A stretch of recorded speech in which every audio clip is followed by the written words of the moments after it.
As the Middle East becomes the new hotbed of war, a crisis is emerging in Ukraine, leaving officials in Kiev in a precarious situation. The Western aid crucial for Ukraine's stability has encountered significant obstacles. Two staunch critics of Zelensky have joined hands, and together they are set to deliver a $52 billion shock to Ukraine. Hello and welcome, I'm your host Piyush. Let's begin with the video report. The war assistance destined for Ukraine is meeting constant obstacles. In the United States, a notable divide has surfaced. GOP lawmakers are pressing for a clear endgame in Ukraine, while others advocate for shifting the focus to Israel.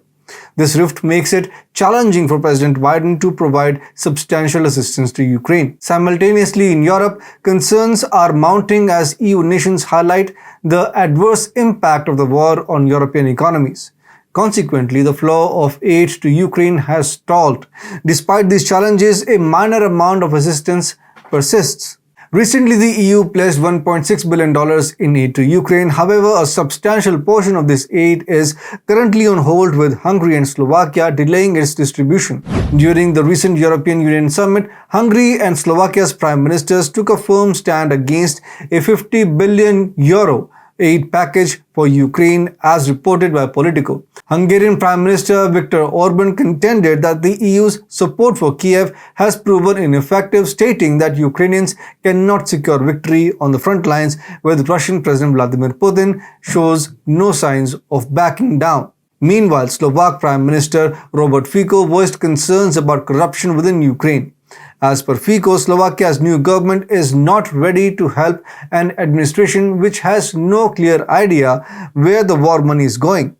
Whereas Viktor Orban, in a statement to Kossuth Radio, declared the EU strategy for Kiev a failure. Fico emphasized Slovakia's independent stance in Brussels, asserting that the new Slovak government would focus solely on humanitarian aid and not provide military support to Ukraine. Orban found support for his position in Fico, who had recently been appointed prime minister. Prior to the joint announcement of vetoing $52.8 billion aid package, Orban had met Russian President Vladimir Putin, solidifying his stance against Brussels regarding the Ukraine conflict. This united front reflects a significant challenge to EU's approach to the ongoing crisis. You see, both the European leaders are quite similar in their approach to Ukraine.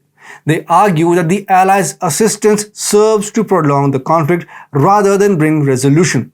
Both leaders advocate for halting war and pursuing peace through engagement with Russia. Ukrainian President Volodymyr Zelensky is acutely aware of this shift.